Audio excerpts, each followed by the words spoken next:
जय भीम साथियों, जय भीम।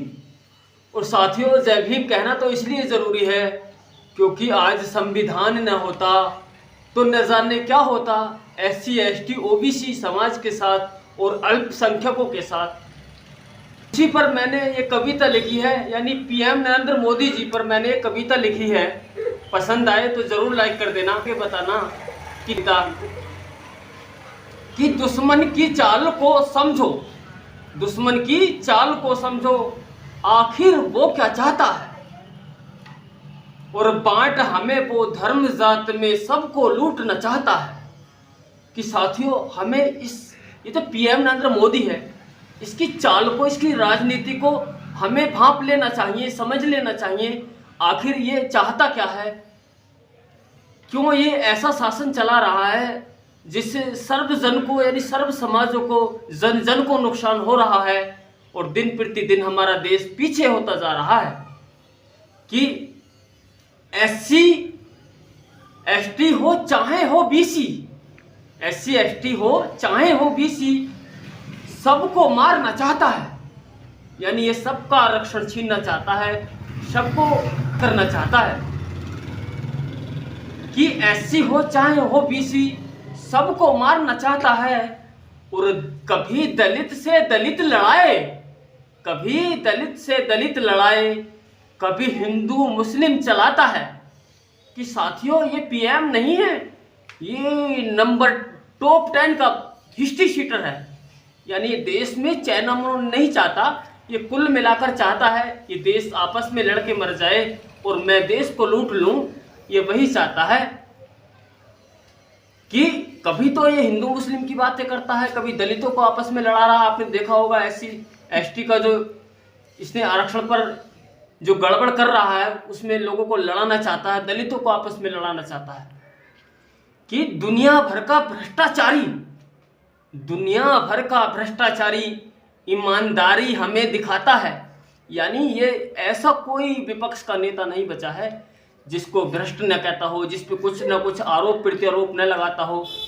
और खुद इतना ईमानदार बना बैठा है, जैसे न जाने कितना बड़ा ईमानदार, कितना बड़ा ब्रह्मचारी है। यानी जनता को मूर्ख बनाता है। ये सब काम मीडिया की वजह से हो रहा है।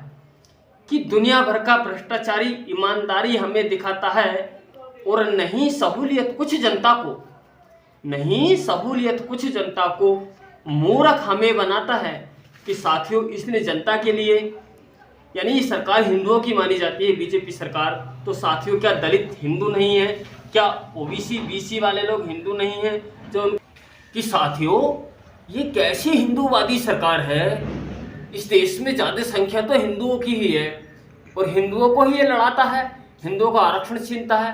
ये कैसा हिंदू है साथियों? हमें इससे सजग और जागरूक होने की ज़रूरत है।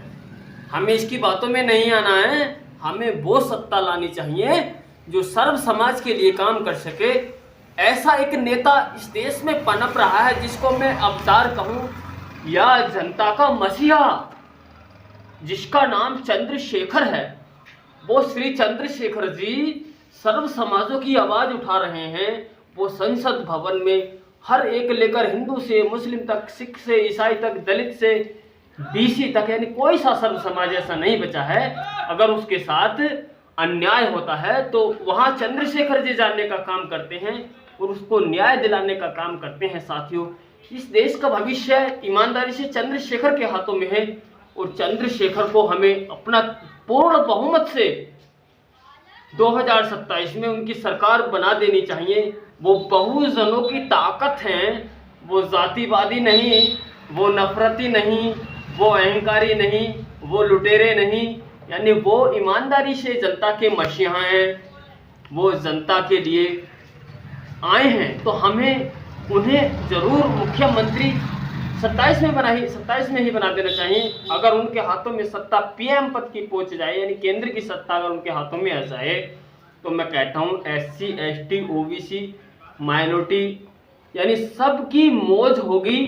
फिर सबकी दिन प्रतिदिन तरक्की होगी, खुशहाली होगी। साथियों, और साथियों, आपका ज़्यादा समय न लेकर मैं अपनी कविता यहीं समाप्त करनी चाहता हूं।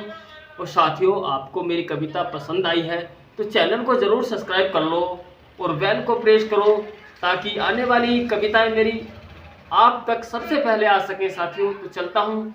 जय भीम, जय हिंद।